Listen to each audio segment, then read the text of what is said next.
বগুড়া শহরের হাড্ডিপট্টি এলাকায় মাদক বিরোধী অভিযান পরিচালনা করছে সেনাবাহিনী। সেখানে আছেন সহকর্মী আব্দুল আওয়াল। সরাসরি চলে যাচ্ছি তার কাছে।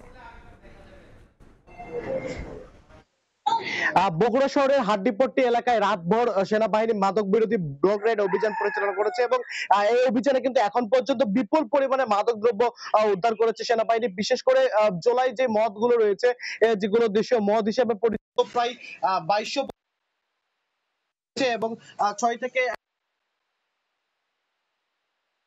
কয়েকশো গ্রাম হেরোইন উদ্ধার হয়েছে এই সেনাবাহিনীর ব্লক রেডে এখন পর্যন্ত। এবং এর পাশাপাশি কিন্তু দেশীয় অস্ত্র উদ্ধার হয়েছে এই অভিযানে। এবং সেনা কর্মকর্তারা যেমনটি আমাদেরকে জানাচ্ছেন, এই যে শহরের হাড্ডিপট্টি এলাকা রয়েছে, এই শহরের হাড্ডিপট্টি এলাকার যে কলোনিটি রয়েছে, কয়েক কিলোমিটার এলাকা জুড়ে তারা কিন্তু তাদের যে টহল দলগুলো রয়েছে এগুলো দিয়ে তারা ঘিরে ফেলেছে। এবং এরপর পরে কিন্তু তাদের আসলে যে ব্লক রেড সেটি কিন্তু মধ্যরাত থেকে শুরু হয় এবং এখন পর্যন্ত কিন্তু সেনাবাহিনীর যে ব্লক রেড সেটি কিন্তু চলমান আছে। বিশেষ করে সেনাবাহিনীর যে গোয়েন্দা তথ্য, সেই গোয়েন্দা তথ্যের উপরে ভিত্তি করে কিন্তু আসলে যেই বাড়িগুলোকে তারা চিহ্নিত করেছেন সেই বাড়িগুলোতে অভিযান চালানো হচ্ছে। এবং প্রত্যেকটি বাড়ি থেকে আমরা আসলে অভিযানে দেখেছি যে বিপুল পরিমাণে যেই চোলাই মদ বা গাঁজা সহ যে অন্যান্য মাদক দ্রব্য রয়েছে বা দেশীয় অস্ত্র রয়েছে সেগুলো কিন্তু উদ্ধার করা হয়েছে। এবং ইতিমধ্যে কিন্তু অভিযানে 5 জনকে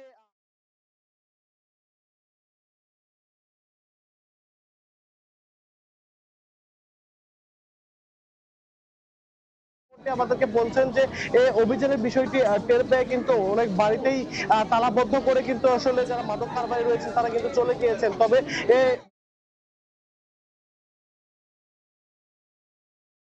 তালা কেটে কিন্তু আসলে সেই বাড়িগুলোতে অভিযান চালানো হচ্ছে। এবং আমরা ক্যামেরা চোখে দেখেছি যে যেই বাড়িতে আসলে অভিযান চালানো হোক না কেন সেই বাড়িগুলোতে কিন্তু অভিনব কায়দায় আসলে বিভিন্ন ভাবে এই মাদক দ্রব্যগুলো কোথাও বস্তায় করে বা কোথাও ব্যাগে করে বা বিভিন্ন ভাবে কিন্তু আসলে বক্সে করে তারা লুকিয়ে রেখেছিল। এবং বিশেষ করে এই যে মাদক দ্রব্যগুলো রয়েছে, মাদক দ্রব্যর লুকিয়ে রাখা বা ওজন করার জন্য কিন্তু ওজন মাপার যন্ত্র আসলে এই বাড়িগুলোতে মজুদ আছে। এবং সেনা কর্মকর্তা যিনি অভিযান পরিচালনার নেতৃত্ব দিচ্ছেন উনি আমাদেরকে যেমনটি বলছেন যে মূলত এই যে শহরের হাড্ডিপট্টি এলাকাটি রয়েছে, এই শহরের হাড্ডিপট্টি এলাকা থেকে আসলে ব্যবসা পরিচালনা হয়ে থাকে। মূলত এই যে হাড্ডিপট্টি কলোনিটি রয়েছে এখান থেকে মূলত মাদকের ডিপো হিসেবে তারা ব্যবহার করে। এবং এখান থেকে কিন্তু মাদক দ্রব্য গুলো বিভিন্ন শহরের বিভিন্ন এলাকায় যে মাদক কারবারে রয়েছেন সেই মাদক কারবারিরা এই মাদক দ্রব্যগুলো সেই শহরের বিভিন্ন এলাকায় সাপ্লাই দিয়ে থাকে বা বিক্রি করে থাকে। এবং দেদারসে কিন্তু আসলে এই যে এলাকায় রয়েছে সেই এলাকায় কিন্তু তারা মাদক দ্রব্য বিক্রি করে থাকেন। মূলত কয়েকদিনের আসলে সেনা বাহিনীর যেই নিজস্ব গোয়েন্দা দল রয়েছে সেই নিজস্ব গোয়েন্দা দলের কয়েকদিনের কর্মকাণ্ডের উপরে ভিত্তি করে কিন্তু আজকের এই অভিযানটি পরিচালিত হচ্ছে। এবং এই যে বিপুল পরিমাণে চলায় মদ উদ্ধার হয়েছে, 2021 সালেও কিন্তু আসলে বগুড়ায় 22 জন ব্যক্তি বিষাক্ত মদ খেয়ে নিহত হয়েছিলেন। তো বগুড়া থেকে সেনাবাহিনীর যে মাদক বিরোধী অভিযান চলছে ব্লক রেড, এই নিয়ে আমার কাছে এখন পর্যন্ত এই ছিল সর্বশেষ।